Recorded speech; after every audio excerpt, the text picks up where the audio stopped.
So good morning. Thank you for coming this morning. Thank you for being here with us today. This is the 6th annual First Coast Expressway Summit, and we think we've got some exciting progress to show everybody this morning. So, George, are you excited this morning? So, I think all the counties should be excited. This is going to be a great opportunity throughout the entire county when the Expressway is finally completed. So, thank you again for being here. We have a great lineup. We've got a lot of presentations. If your coffee runs out, we probably, depending on how things go, we might have a little intermission for coffee refills in about an hour. But we're excited to have Sarah Pleasance with us. Sarah's with Community Outreach Specialist for Atkins Global on behalf of the Florida Department of Transportation. Cherie Stewart with the county will be speaking. Ed Dindor, Program Administrator for Bonded Transportation, will be speaking. Jeremy Johnston will be speaking about Clay County Utility Authority. And David Broski, Superintendent of Schools, will be speaking this morning. If there is time available at the end of the presentations for the individuals, we'll do some Q&A. And at the end of the program, we should have an opportunity to do some Q&A. At this time, I would like to introduce our keynote sponsor for the event, Walter Klaus, with Vice President of WGI, and we thank you so much for being our title sponsor this morning. Walter, if you'll come and introduce yourself. Good morning, and if you didn't recognize, it's Pink Tie Day. As an engineer, it is exciting to see the progress that is going on the First Coast Expressway and the other projects here in the county. And it is also exhilarating to be a part of the growth that is going on here and have a business here in the county and be able to provide the services that WGI provides for the community. And that is sensible growth and smart growth. And one of the things that we do at WGI is look at how we transform how we envision the world, how we design it, and how we experience it. And we're very thankful and appreciative of the opportunities that have been presented to us to grow here in the county. Equally as important, it's very important to us to give back to the community, to be involved in the community that we live, work, and play in. So with that, thank you again. And now we have a very short video presentation, and hope you enjoy it.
Thank you again.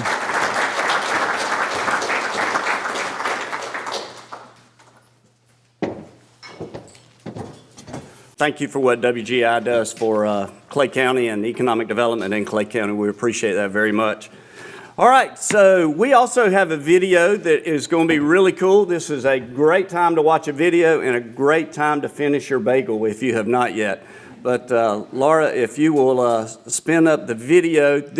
We've had drone footage taken over the years of the Expressway, and so this should give you an exceptional idea of how the Expressway is coming as far as the construction. It's a really cool video, so sit back and enjoy this one.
Well, I hope you guys are as impressed with that as we are. We thought that was a really cool video. That was done 100% by Evan Kay, that's here in Clay County. He did the video, he did the photography, the organization, the production of it, everything. And we are really impressed with that video and where we're at with that.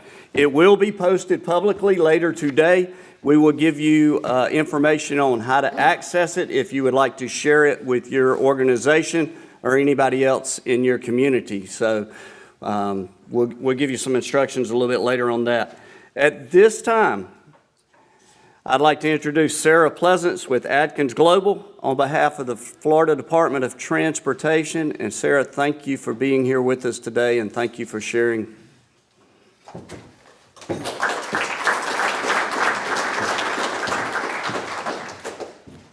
Thank you for having me back. My name is Sarah Pleasance. I'm a community outreach specialist with FDOT, and it's hard to believe, but this summer will be 5 years that I've been working with FDOT on the First Coast Expressway, and it's I got to give Evan another shout out for that video. It's amazing to see just the progress we've made, over the last few years, and just to know what's to come is really exciting. So today I want to give you a little bit of a recap on what's going on with the projects that are under construction, as well as what's coming down the pike pretty soon. So our north project runs from Blanding Boulevard to north of State Road 16. The prime contractor is Cecere Construction. We're about halfway through this project. It began in January of 2019, so we're about at the midway point. Both projects are running on time, a little ahead of schedule, but I don't want to say that too loud.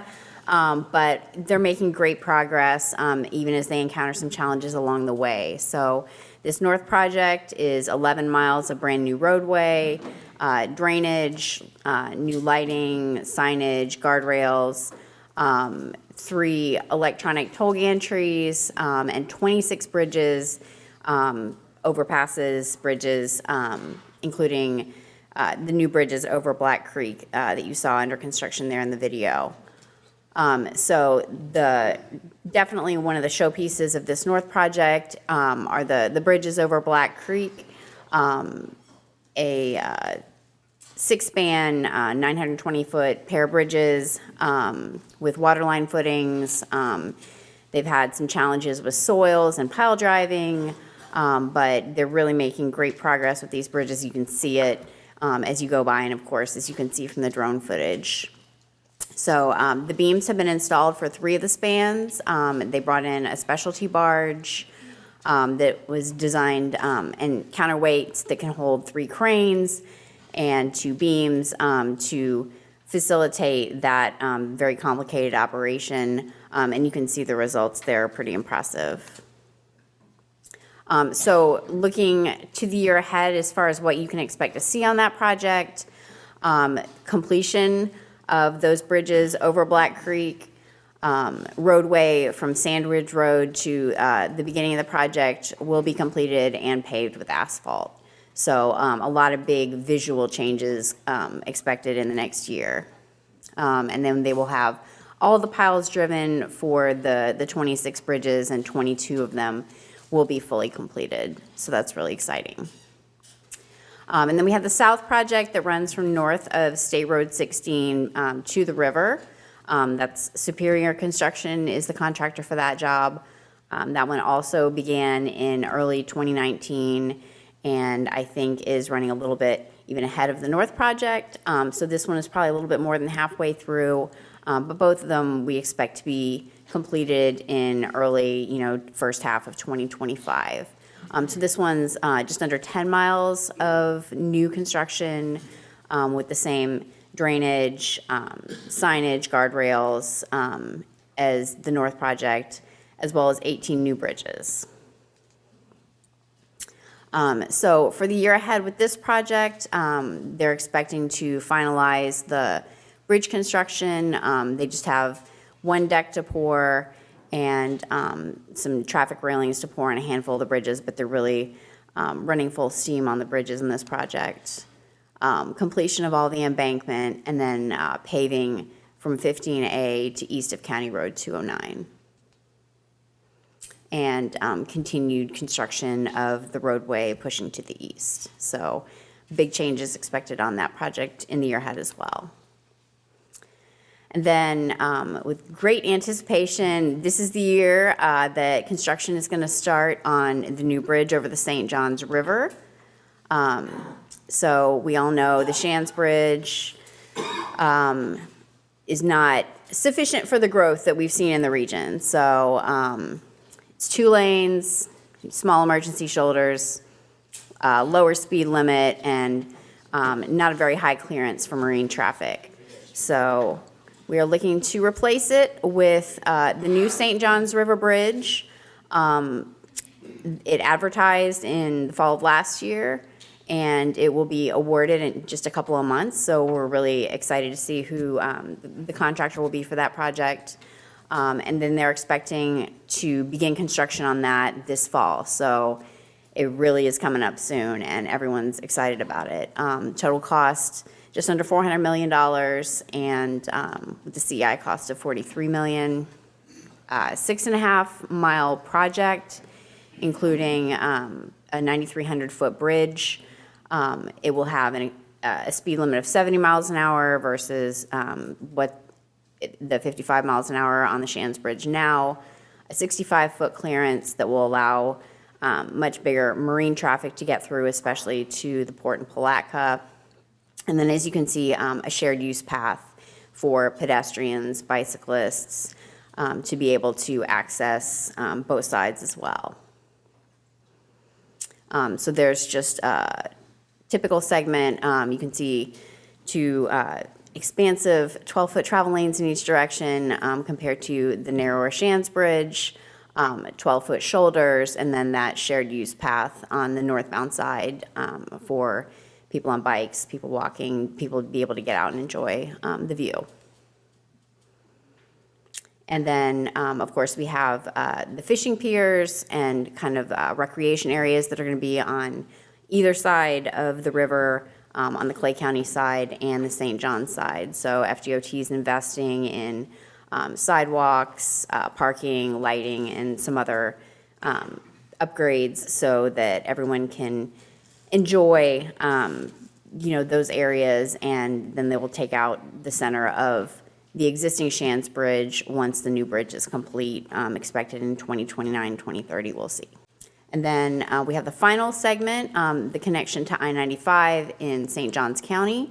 That advertised about a week ago, and then they will award that project next spring with construction to start in the summer and be completed roughly the same time as the bridge. So that's a $345 million project, 7.5 miles with a couple of major interchanges at County Road 2209 in St. Johns County, and then the big interchange at I-95. So that's going to be another big project with big impacts as well, although much more so for the St. Johns County side versus Clay. So, and that will finish the connection from I-10 in Duval County all the way through Clay, across the river into St. John. So it's just going to be a huge investment and improvement in mobility around the region. So we're really excited to see what's coming in the year ahead, and even in the next few months as we get rolling on that bridge project. So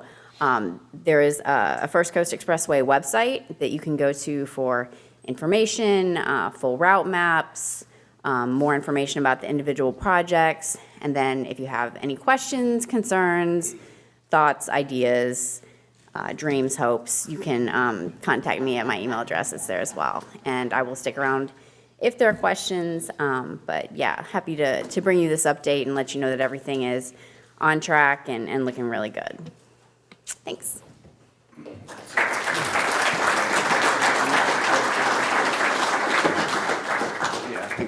I'll ask. Hey, we do have time for questions for the speakers while they are here. There's a microphone right behind the first row in the center aisle. If you would like to ask a question of any of the speakers, please, at the end of it, just kind of move to the microphone. If not, does anybody have any questions, please? Sarah? curious, in the type of projects DOT does, what kind of supply chain issues do you see on your projects? So right now, we're seeing some material shortages. So some projects have been a little bit delayed in starting and trying to get the materials. And then I would say more so during construction, we're seeing just, either issues with subcontractors, just being spread kind of thin. So especially like some of the electrical subcontractors. So, I mean, we're continuing, we're working through those challenges and managing to, keep things on track as much as possible. But, I mean, it's definitely been challenging for, our contractors in the department. So, but I think that, hopefully we'll be easing, I think we've gotten, knock on wood, past the worst parts of the supply chain crisis. So hopefully that will, start flowing a little bit better in the months to come. But, I mean, there's definitely challenges with increased costs, and then, gas being as expensive as it is doesn't help either. So Sarah's speaking on behalf of DOT from the state, so I thought it'd be an appropriate point to say, Senator Bradley, that this has got to be like watching a child come to fruition on this. And so thank you for everything you did for the county and for the region as far as making this happen. So thank you very much. Look, I got to tell you, that's a lot of work to make this happen, guys. A lot of work. And so thank you very much for all the efforts that you put into that. At this time, I'd like to call forward Sharice and Ed. And are you guys going to tag team, I guess? Okay. Thank you.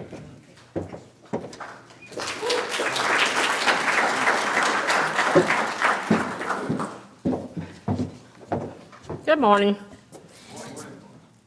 So you guys have heard from me for the last couple of years, and we've talked about the different interchanges and all the exciting stuff that the county's doing in preparations for the First Coast Expressway.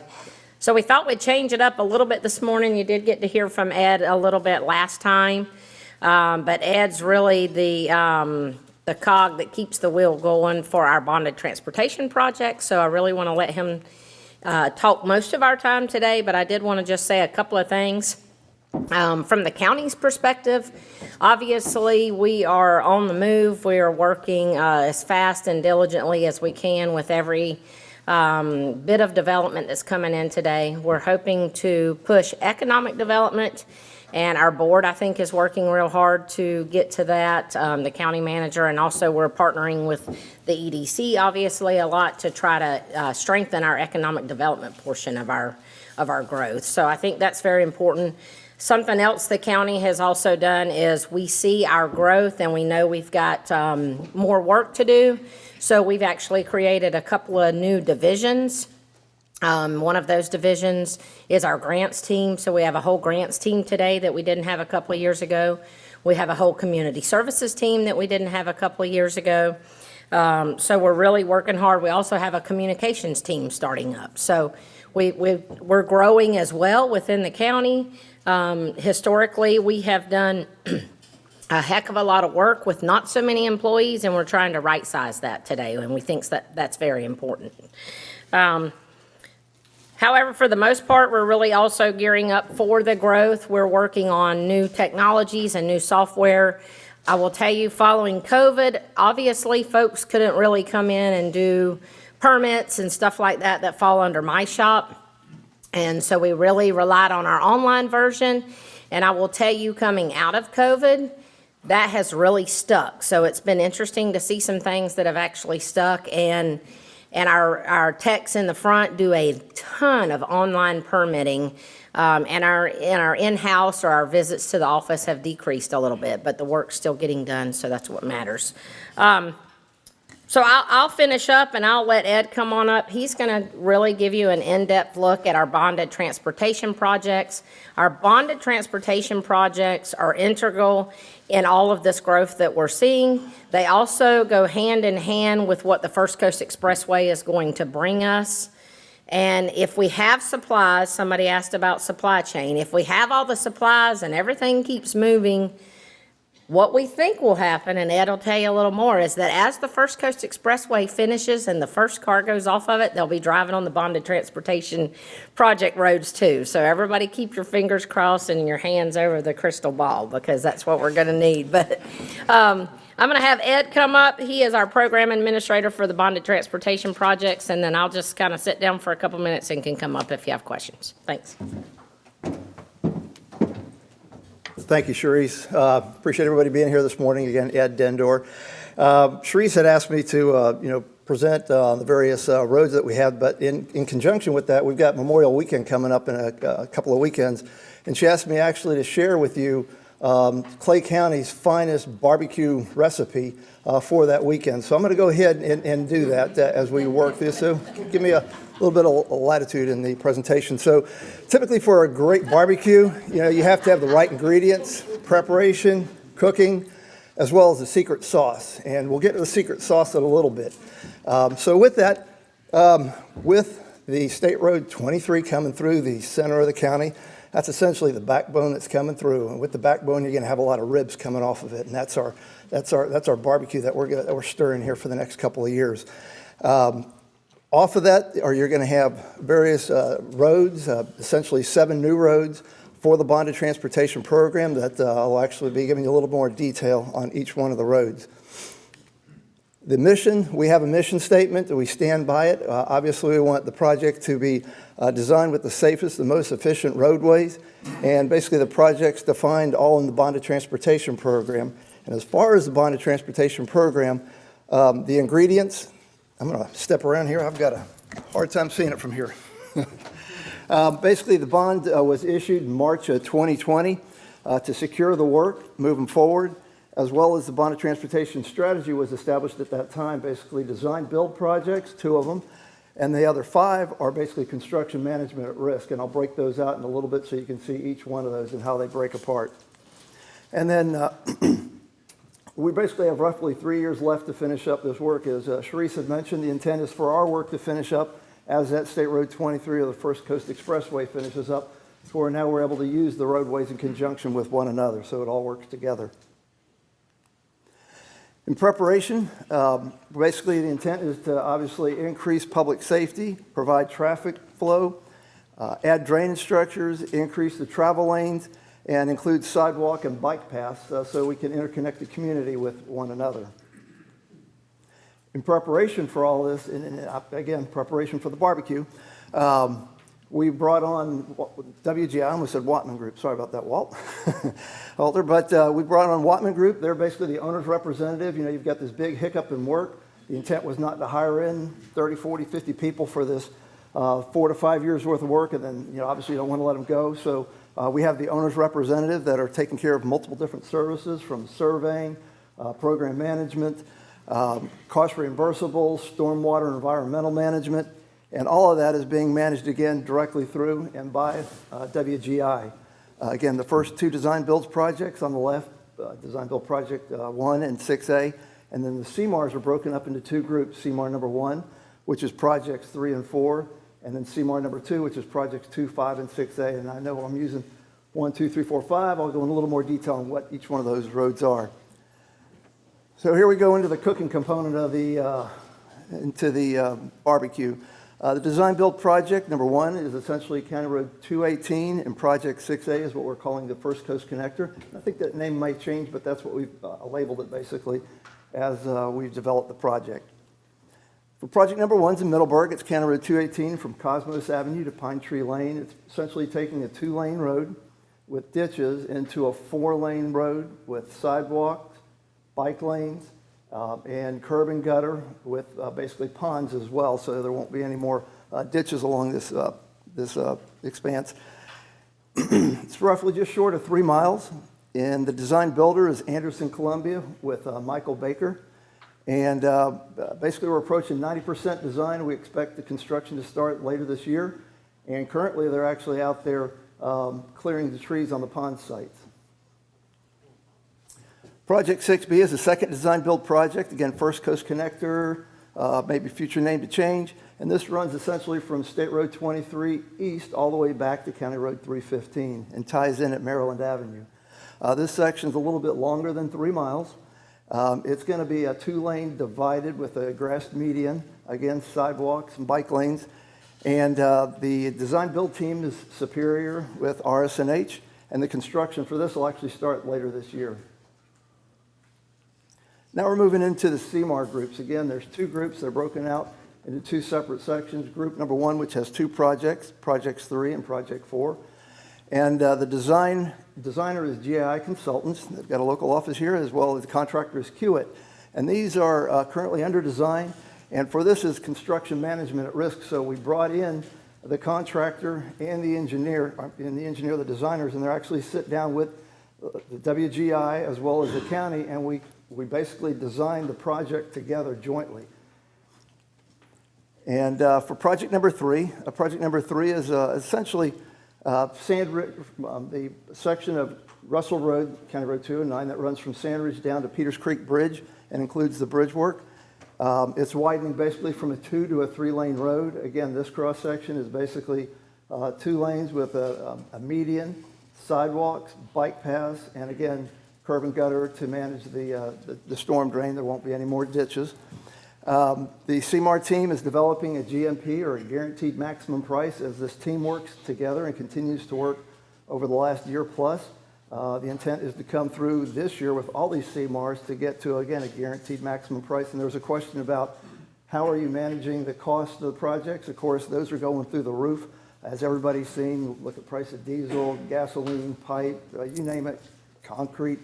We're able to manage that with the contractor at the same time.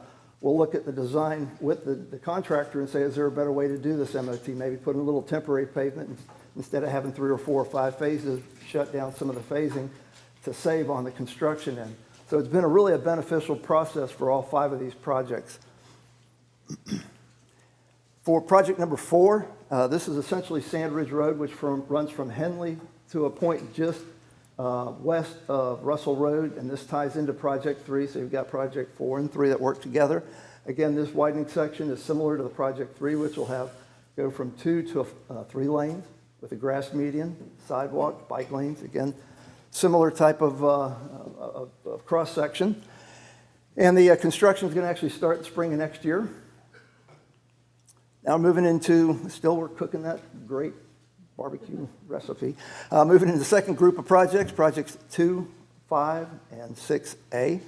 The designer for these is a different group of designer and contractors. The designer is Jacobs Engineering, and the contractor Superior Construction. And the commonality of both CMARs is, again, WGI that's overseeing the construction management risk programs. So we're able to leverage what we see in, say, for example, in a CMAR number 1 project, hey, is there a way to construct this or work this? We can feed that over into the CMAR 2 and have that conversation with the designer and the contractor as well as managing stormwater and environmental issues all in one fell swoop. So project number 2 is essentially a County Road 209 that runs from Peters Creek, which was the end of Project 3, and that runs all the way to US 17. And we call it a 2 to a 4-lane section. If you could imagine, as you come off of 17, that's going to be a 4-lane with a median, again, sidewalk, bike lanes, new drainage system, new pond work. This work's going to be starting later this year. And with that road, again, it'll actually turn at the intersection of 315 and run north all the way to the Peters Creek Bridge. Project number 5 is in Middleburg. This is just a section of County Road 220 from Henley to just west of Baxley, there by Shamrock Road. This is going to be a section that goes from 2 to 4 lanes with a median, sidewalk, bike lanes, get the picture, as well as new drainage, curb and gutter, and ponding. Again, team's working on the guaranteed maximum price as we currently speak, and the intent is to start later this summer as well. Project 6A, where you mentioned the First Coast Connector that runs from State Road 23 all the way up to 15 at Maryland Avenue. This project picks up from there at Maryland Avenue and runs the rest of the course all the way to US 17. That way the intent is to get the traffic CO 17 all the way to 23 and back and forth. This section's just a shorter section. It's a little over a mile. Again, this one's going from the existing 2-lane to a 4-lane, median, sidewalk, bike lanes. And the tentative start date on this is fall or later this year. So we're still in the cooking stage. When we talk about cooking, we work very closely with the utilities. Utility coordinating, we have actually a monthly utility coordination meeting. We meet with CCUA, they're always at the table, as well as Green Cove when we're talking farther south and east of the railroad tracks. We also meet once a month with Secure, Construction, all the utilities are in there. We have FDOT, their engineers, contractors, CEI services, and this is helpful. For example, when they were crossing Sand Ridge Road and they were talking about wanting to shut down Sand Ridge Road to place the beams, we had our MOT worked out as far as what we were going to do if we were in the area. We didn't want to obviously step on each other's toes. So these meetings have been very helpful. As well as water and sewer utilities are being jointly designed within the bond of transportation. What we didn't want to do is build a road and then come back a few years later with the growth we've got in the county, and then all of a sudden now we've got to upsize a pipe from a 6 to 12 inch. And now you're going to tear up the new roads. The CCUA is looking at that in advance, and we're planning those into the project. They're paying us, and we're doing that with our contractors, rather than, again, having two separate project managers, CEI services, they're all rolled up and wrapped into one. As far as communication, with also all permits for new gas communications, as you can imagine, with all these new neighborhoods coming in, you've got AT&T, Comcast, stringer wires, tunneling, doing everything. We're working those into the plans as well. All those permits run through the BTV program, and they're recognized and actually laid out on our drawings as we continue to move forward. So what's the secret sauce? Do I have any thoughts? Any thoughts? The secret sauce is essentially communication. Obviously, it's a network. I think one benefit that COVID had done was brought the ability for us to communicate very efficiently, whether you have an engineer in Tallahassee or right here off of 17, not too far down the road. Everybody can talk. We can see each other. We can share plans, share ideas, share thoughts, all within an instant of a Teams meeting or a Zoom meeting. So if you're interested also, then another great thing is the ability for us to push information out. If anybody's interested in any one of the projects, if something changes on the project, MOT or having a detour, you can sign up with an email address, and of course we can push information out for each one of the projects. Also, if you're interested and want to go fishing for information to find out what's out there, we've got a website, the BTP or Bond Transportation Project website that's attached to the engineering department for Clay County. And there's a lot of quick clicks. You can click on a particular road and get information on that road. Or you can click on the website and go to the dashboard, we call it. And if you notice, let's see if I can get this pointer. It's hard to see, but at the very bottom, this is essentially the entire dashboard for the program. And then at the bottom is each individual project. So you can click on the project, bring up the project, and get individualized information for each one of those projects and what the status is, the to's and froms. And it'll also give you information on down the sides, whether the cost is at, safety, how are we doing on safety-wise in the community and for our team members? What's the status of the engineering? What's the status of construction? And also the status of the cost for the projects. And then there's also static maps. If you wanted to bring up static maps to be able to look at or see or use, those are on there as well. And those are updated every few months. But the dashboard's updated monthly. We put new information in at the beginning of each month. So in summary, we've got the right ingredients, the right recipe, the right cook, and we've got the secret sauce. The secret sauce is really communication amongst the team members. So with that, are there any questions? And Sharice, I'll call Sharice back up here because I'm sure she's got all the questions, all the answers. Very good. I think we're good then. Thank you. And we'd also like to thank the county. I know Commissioner Sellers here. I thought I saw Commissioner Condon also earlier. Yes. So, hey, Howard, thank you for you and your staff. Commissioners, thank you for being proactive in addressing these major transportation needs. And it's perfect timing with the Expressway coming around to connect a lot of dots. So thank you for stepping into that and taking the lead on that opportunity. At this time, I'd like to call Jeremy Johnston up to the podium. Jeremy's going to give us a heads up on what Clay County Utility Authority is doing to match all the needs in the extension of the water and sewer throughout the community. So, Jeremy, thank you.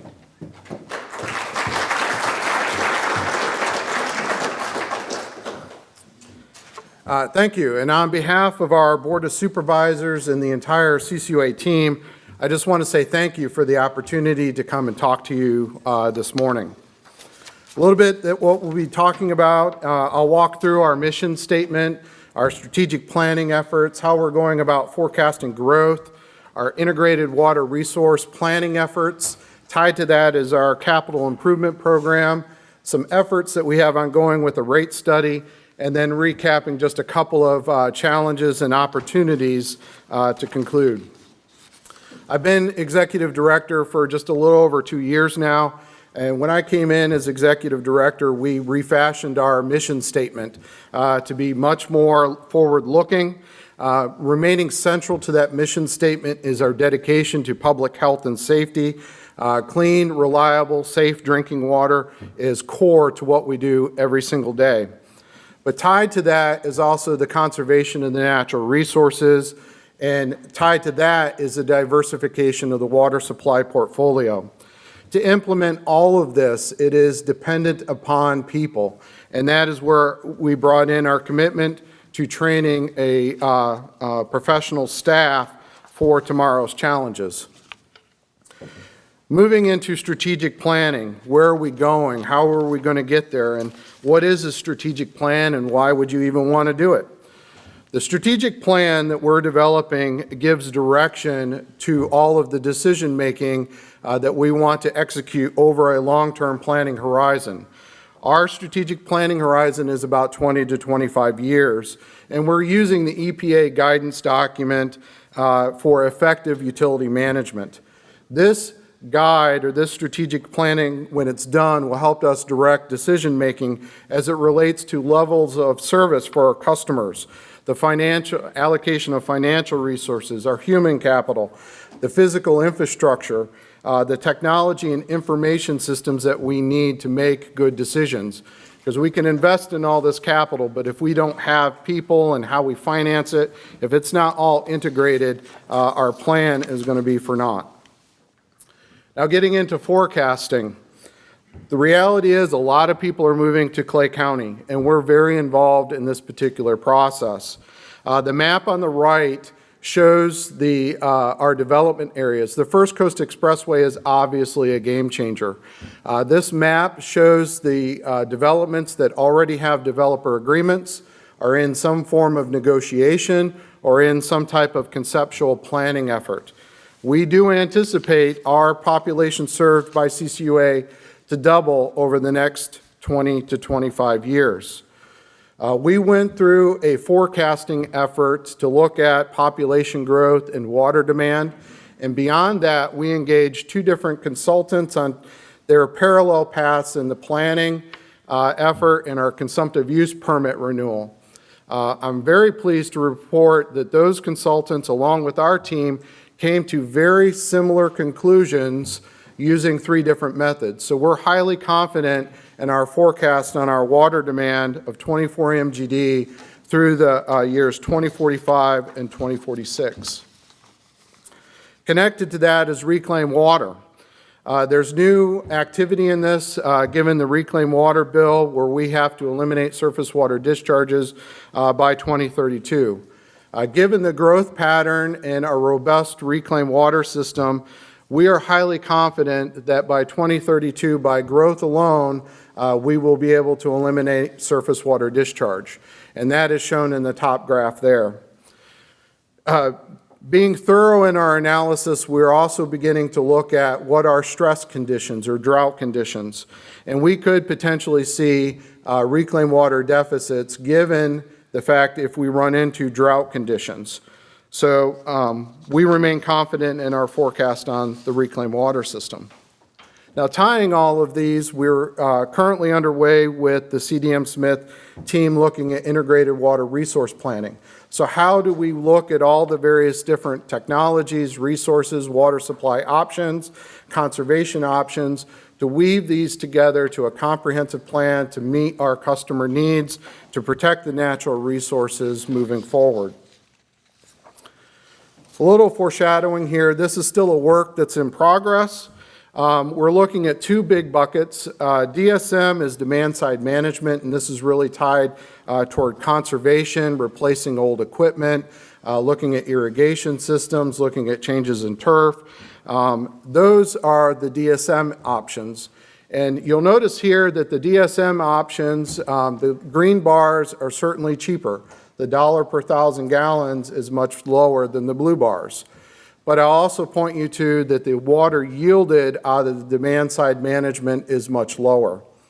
We're also looking at the water supply options. This is to make the water supply portfolio larger. Numerous options here, and I will point out that it's obviously more expensive, the blue bars are bigger, but the water yielded by these options is much larger. I'll point out that there is not a single solution to water supply planning in the future. It has to be a diversified approach that looks at conservations and multiple water supply options. And so we're committed to that diversified approach to meet customer needs and protect natural resources. Now, tied to this effort is the capital improvement program. We have a lot going on, and I think everybody's going to go, wow, that stuff is really expensive. I'll start with the plants. We have a lot of plant work that's currently underway and across our entire service area. These are plant upgrades, plant expansions, and there are a number of new plant facilities that are underway. The one I would like to really highlight is the Peters Creek Water Reclamation Facility.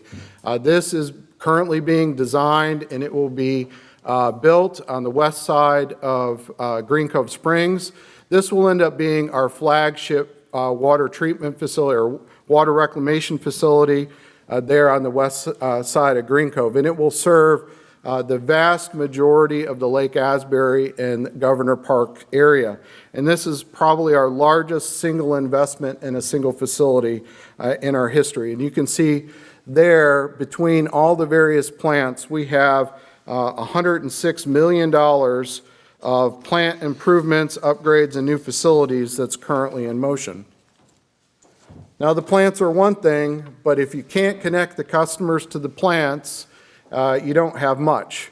And so we have a lot of pipeline projects underway that I'd like to highlight.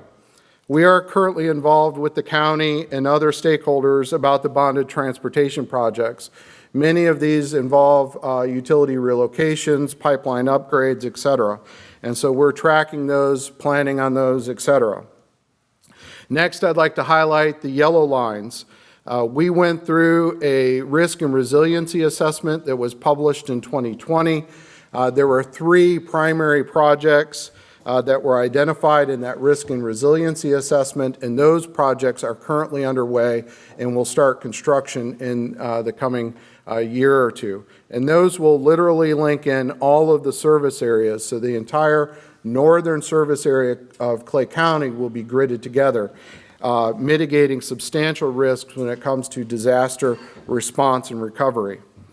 Now, what we're all here for is the expansion, the new growth projects. And we realize that pipeline projects in these growth areas are necessary. And so we have placed a number of trunk main projects into the capital budget. We are planning on those, and they're also tied into the rate study. So how do we fund these pipeline projects for future expansion moving forward? A little snapshot is our short-term look in the capital budget over fiscal years 23 and 24. Our team had lumped these into the various categories. Our pump stations, the renewal and replacement efforts there, plants, which I already spoke about, the pipelines. We do have a number of major electrical upgrades for our facilities that are underway.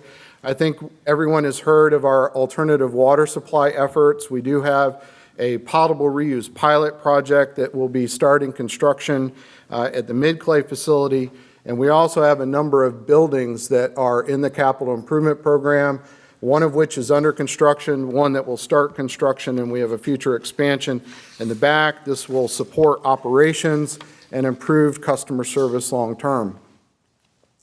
Now, the rate study. CDM Smith is working with us on the rate study. We had a workshop in early April. There was a couple of things that were brought up in that workshop talking about policy goals.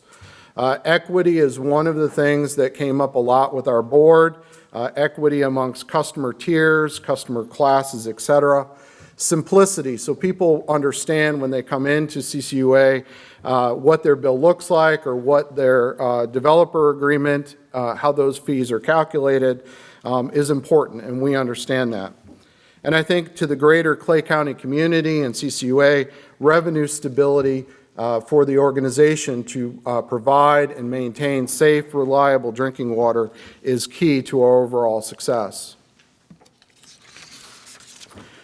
Now, policy goals may also influence water conservation. You're talking about price elasticities here. So as prices fluctuate or go up or down, obviously water demand will correspond to that.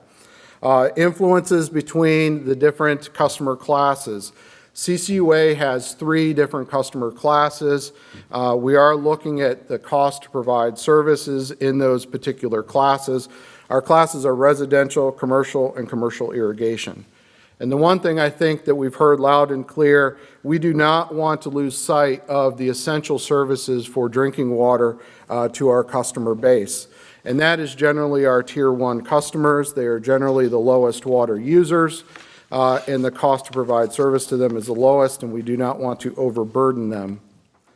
So when you look at what overall water use is for CCUA, the vast majority of our customers are in this Tier 1 category.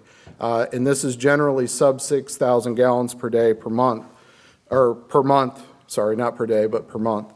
I'll draw everyone's attention to Tiers 3 and 4. Those are our highest water users, accounting for about 7% of customers overall, and they generally consume 20 to 25% of all water demanded in Clay County. Next, I'd like to look a little bit, because we understand that CCUA and Clay County want to remain competitive in the marketplace.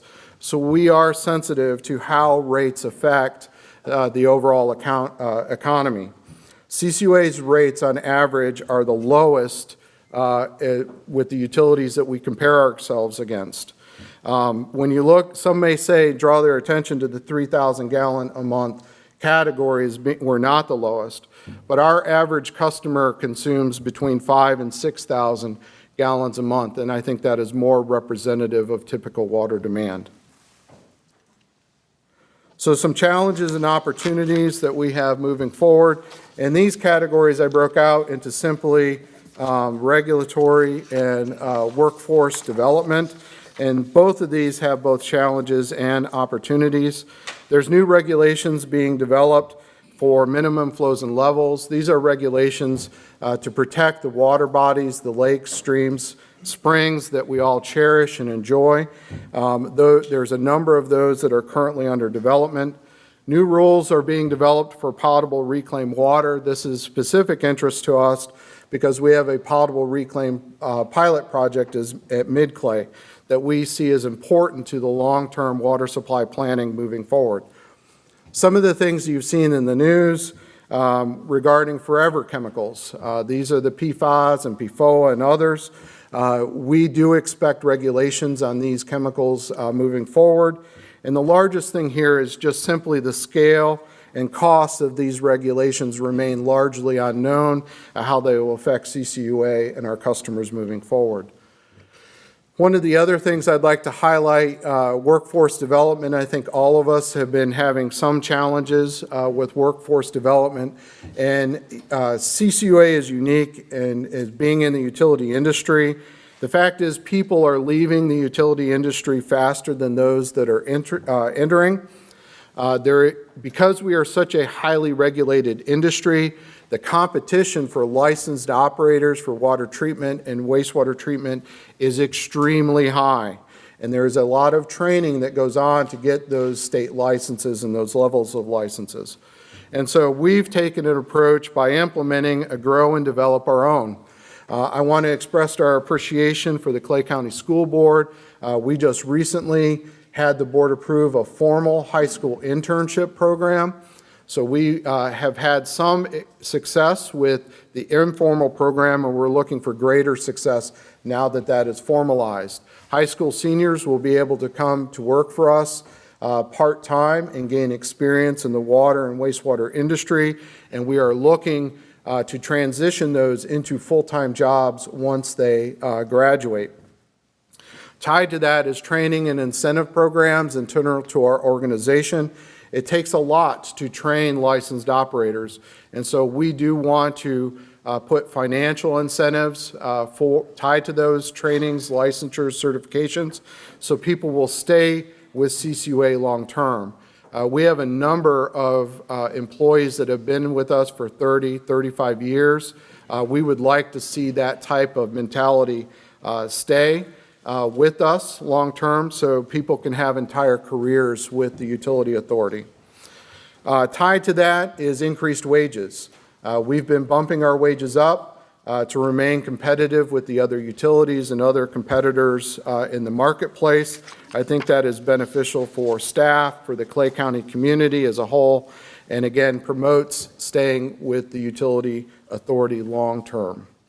And so with that, thank you, and I'll answer any questions.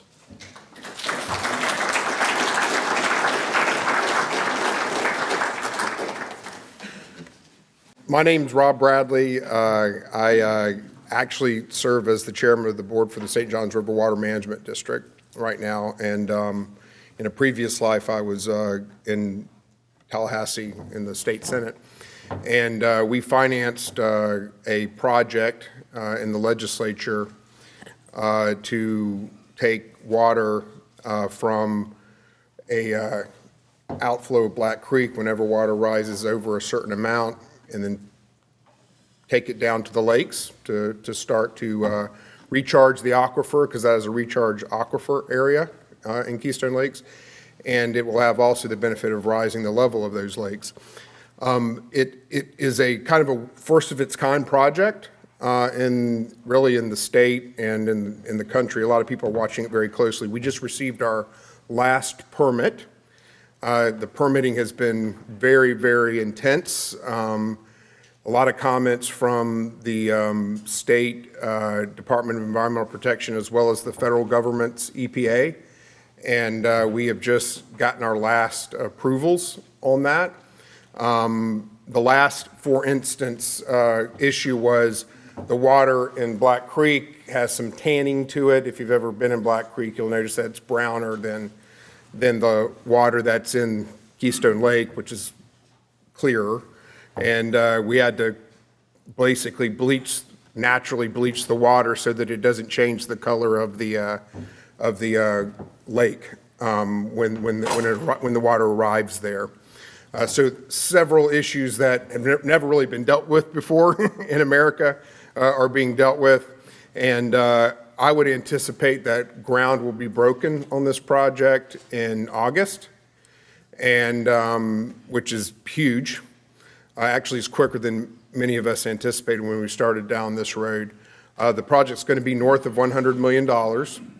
I will tell you that it is now turned into more than just the state monies that were given, but we've had to negotiate agreements with the CCUA and other utilities because of the cost increases on the projects.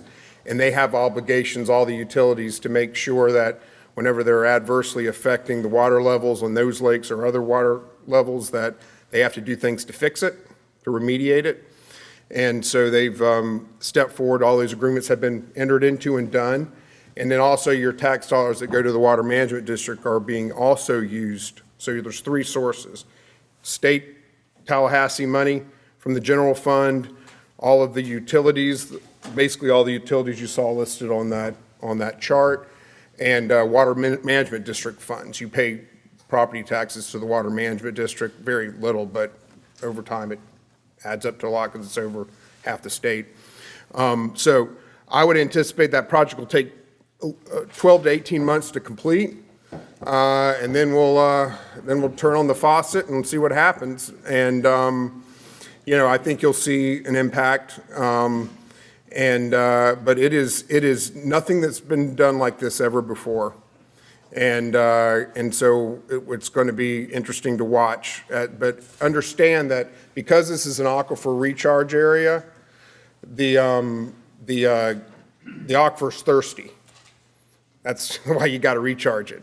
And we've been using a lot of water from the aquifer because we all get our water from the ground, right? And we've been using a lot of it. So that's why the lakes have gone down, because we've sucked water out of the aquifer, and then the lakes go down to replenish the aquifer. So now we're putting water on top of that. So when he talks about alternative water supplies, that's why they're paying, because they're saying, look, we're taking a bunch of water, utility. It's taking a bunch of water out of the ground. Now we're going to put water back in the ground, but we're not going to inject it directly in the ground. We're going to put it in these lakes, and then the water is going to go back into the aquifer. So that's it in a nutshell. I know that that's not what we're here for, but that is an issue of concern in the community. It certainly was an issue of concern for myself, for now Senator Bradley, my wife, who's over there, and Representative Garrison and others. And so I'm glad that we were able to sort of get that news out there with all these community leaders in the room. So, yeah. Yes, sir. So it's related to both utility and water management. So the outlying communities that are dependent more on well services, do we anticipate any impact as we start to develop more of the county and reclaim the water that would traditionally go into the turf? And then as we hopefully build up the lakes in Keystone, but do you see any impact? And I'm not sure who this is for directly, but any impact on the customers relying on wells as we start to further develop? We do not anticipate any adverse impact on other legal users of water. CCUA is currently in the previous plans, we have a CUP allocation of 34.7 MGD. And so in our planning process, we're narrowing it down based upon our confidence in the water demand moving forward to the 24 MGD. We've also looked at the positions of the well fields, looking at the water management district models, et cetera, so we can, with high confidence, know that we are not going to adversely impact other legal users, water bodies, et cetera.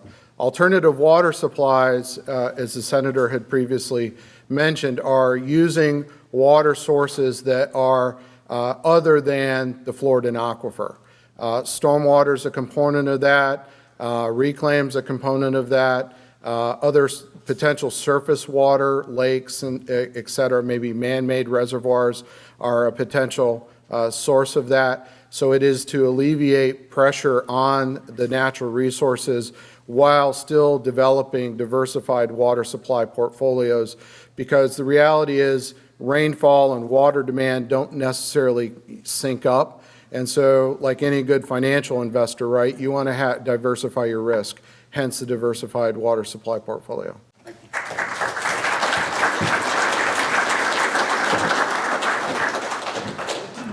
I am so glad I'm not Jeremy.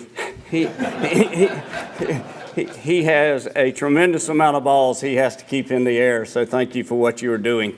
So we have one final speaker, and David, if you'll make your way up, Mr. David Brodsky is our superintendent of the schools, and he's going to update us on what the schools are looking at doing in conjunction with the Expressway and the growth. So thank you. Thank you.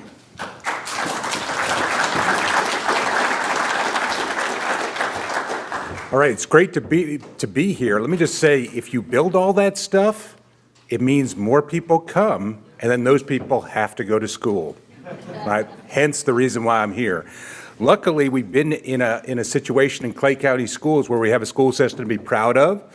So today I'm going to talk to you a little bit about an introduction, student data, areas of growth that we see in the school system, projected school needs. We're talking about 8 schools over 10 years.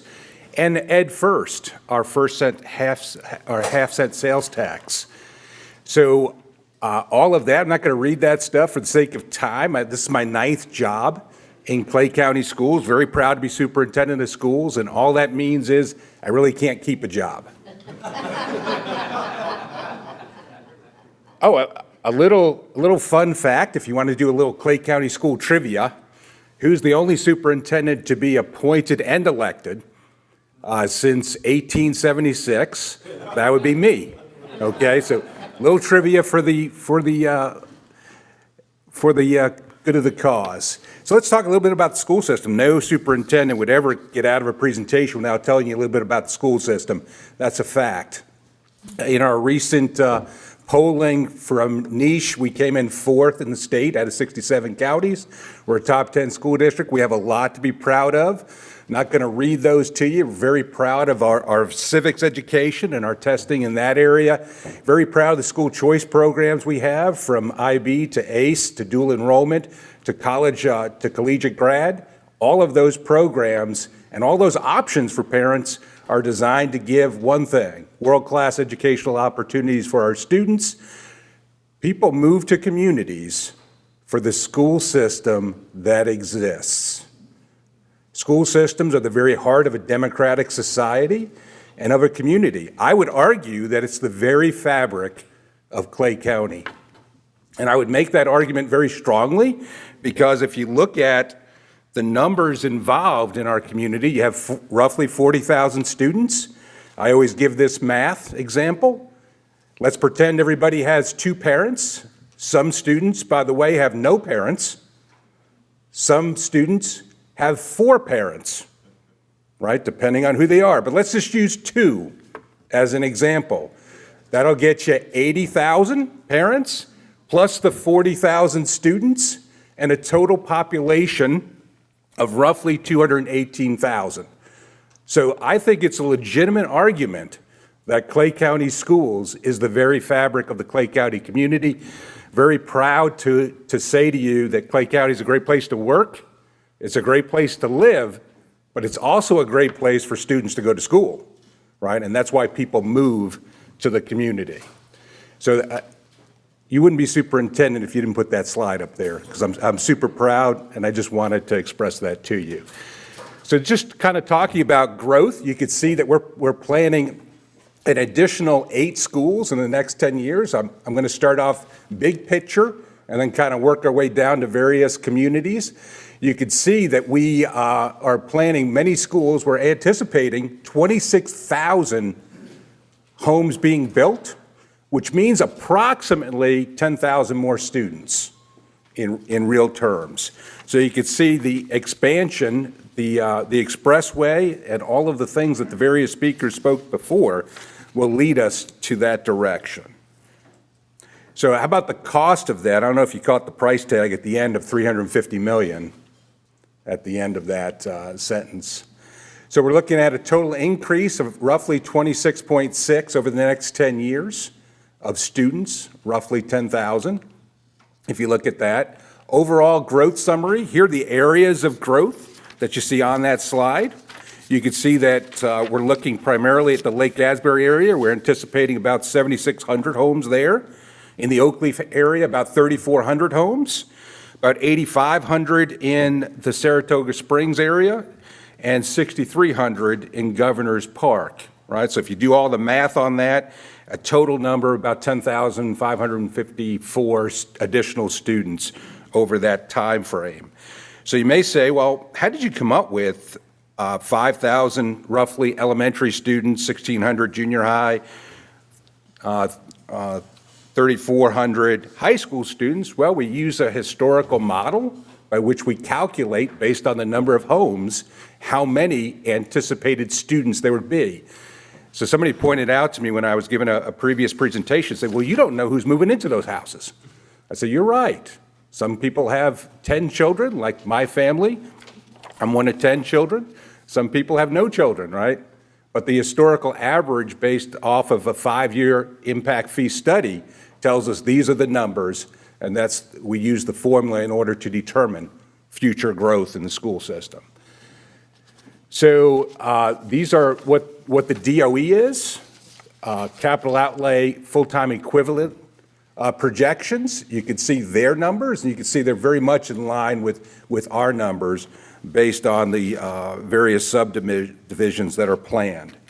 So our number one area that we're looking at right now is Spring Park Elementary.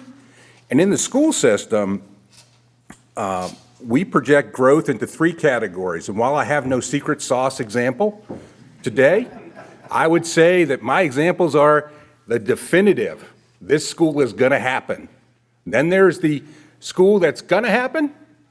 And then we're planning these schools. Because once you project out more than a 3-year time frame, there's variables that exist. So for example, little known trivia fact, Spring Park Elementary, our newest school that you can see the picture of here in the groundbreaking ceremony that we had within the last 2 weeks, that was actually planned in 2009.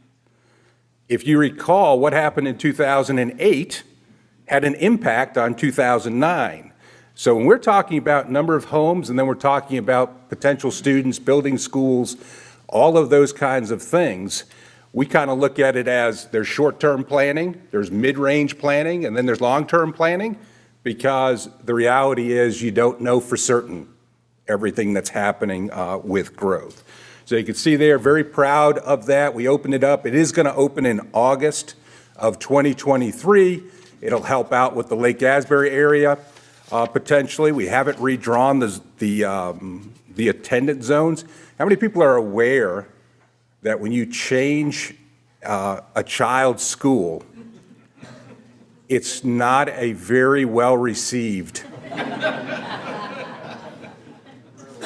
It really is. And the difference was, and I was sitting in marvel with the speakers that spoke before me, and I thought, gosh, what I do for a living has such passion, emotion to it. I thought, if we didn't build this connector at that right spot, there would be some emotion among developers and other folks.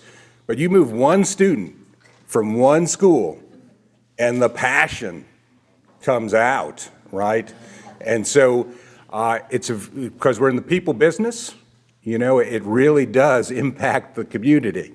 So I think that Spring Park Elementary will also help with the southern end of the Patterson Elementary School zone in moving students over there and kind of evenly distribute students throughout the county. So we're so proud of that. My big claim to fame is I actually got to ride in one of the equipment behind that. That was a lifetime dream. I took all kinds of selfies and sent it to my son, and we really enjoyed that as a family. So when you're looking at the Lake Asbury area, you can see we have Lake Asbury Elementary School, Shadow Lawn, Lake Asbury Junior, and Clay High. And we're looking at a potential of roughly 7,600 homes in that area and 1,600 elementary students, thus the need for Spring Park Elementary School to be built. And so we feel like we're on track there. So if you look at that, the breakdown of the numbers, the factors that we use, based on our 5-year impact study is 0.212 for elementary school students, 0.133 for high school, and 0.064. We simply multiply out the number of homes that are projected to go in that area based on that 5-year study in order to determine the number of students and thus the need for an additional school site. So I think sometimes, based on Facebook critiques, they don't realize there's actually a science behind it in addition to, it's just not pure guessing as to how that all works. Second area is the Oakleaf Tynes area, the Middleburg area, what we're calling School A. It's scheduled to open in 2024. The board's already approved the preliminary on this, so I put that into that middle category of it's going to happen. So in my world, because we're also a political institution, until the actual vote is, I don't move it into the upper category, right? Because once that vote happens, then for me, it's in the definite category. This is in that middle category that I would say it's going to happen. It has to happen, right? But it hasn't had a formal board vote at this point. So you can see that area affects Oakleaf High School, Oakleaf Junior High, Discovery Oaks, Oakleaf Village, Plantation Oaks, Argyle Elementary. By the way, if you've ever been up there in the Plantation Oaks Drive, I refer to that as the longest school zone in America, right? Because if you go off of there, you start going, it's school, school, school, school, school. And, we're proud of the community and the schools that we have out in the Oakleaf area. You can see in Middleburg, we have Tynes, Middleburg Elementary, Middleburg High School. You can see the capacity there at Middleburg High School. That's primarily due to its It's cafeteria size, and we're proud that we're going to be expanding the cafeteria shortly at Middleburg High School in order to accommodate those students. So if you take a look there, you're looking at about almost 1,400 students in that Tynes, Middleburg, Oakleaf area. So future projected needs. If you take a look at that, you can see Spring Park Elementary on there. Charles E. Bennett, you can see that Charles E. Bennett is an underserved. One of the things that I'd point out to you is the state has rules and parameters, right? So one of the things I always get is people that go on to various social media sites and say, you need to build a school here, or you need to build a school there. Well, you just don't build schools willy-nilly. There are state statutes that have to be followed in order to do that. And it's an expectation of the state that you're going to redistrict prior to building a school. So, one thing that I hear in the community is about a middle school in the Fleming Island area, and that would certainly fit into that particular category of understanding. So then you have Saratoga Springs, and you can see that that area is exploding and exploding rather quickly, about 8,500 homes.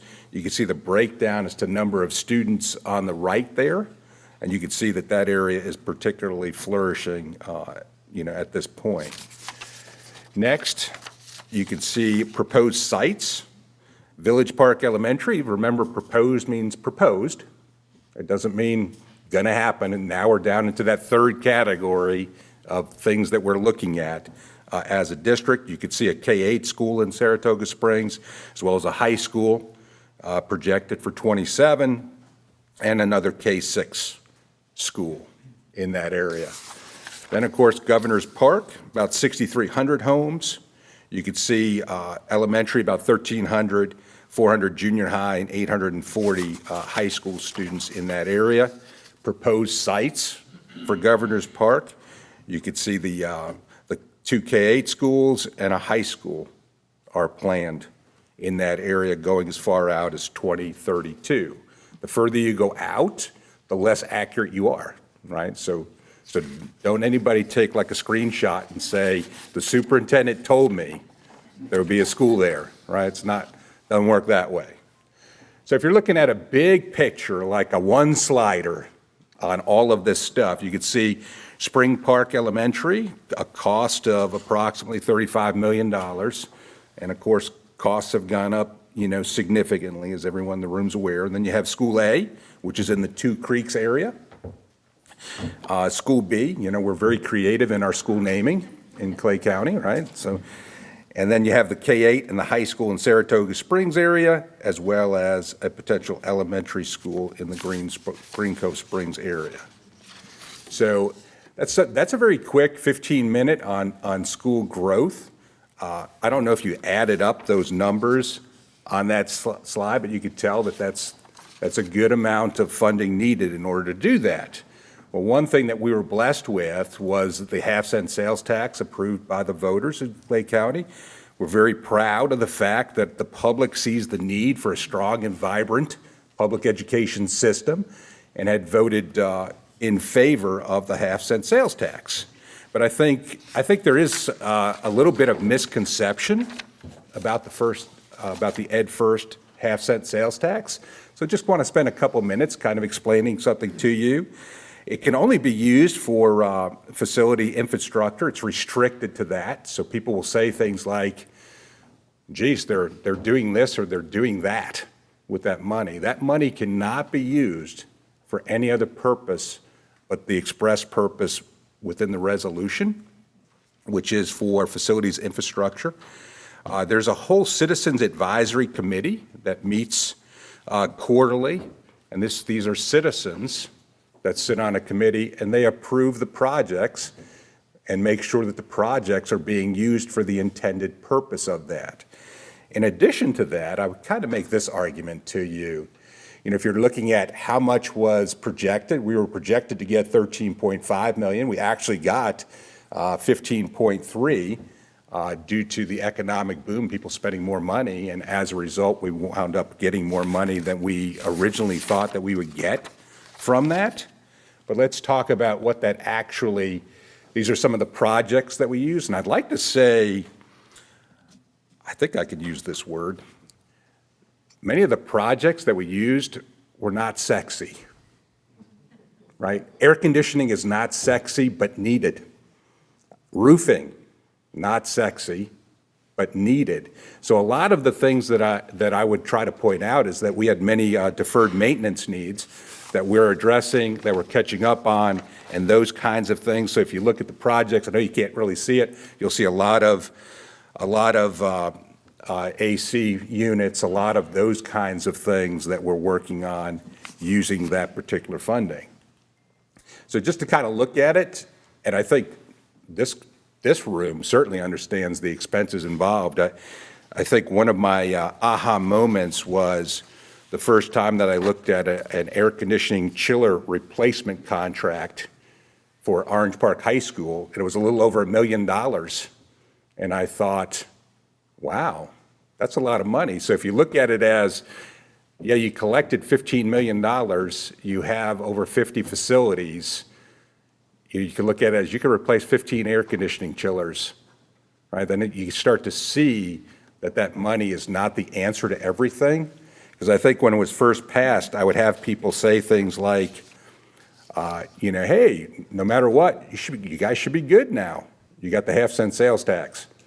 And no matter what the question was, it always reverted back to that.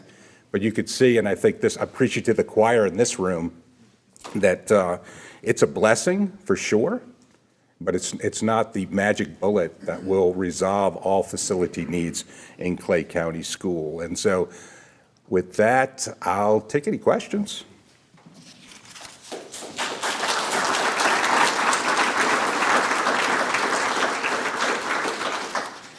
Well, guys, in an hour and a half, we've covered about 5 years worth of work. So it's gone quick, it's gone easy, but what I kind of wanted to express to you was all of this took a great deal of planning just to get to this point. It's going to take a great deal of continued planning and investment by the community to keep this moving on down the road.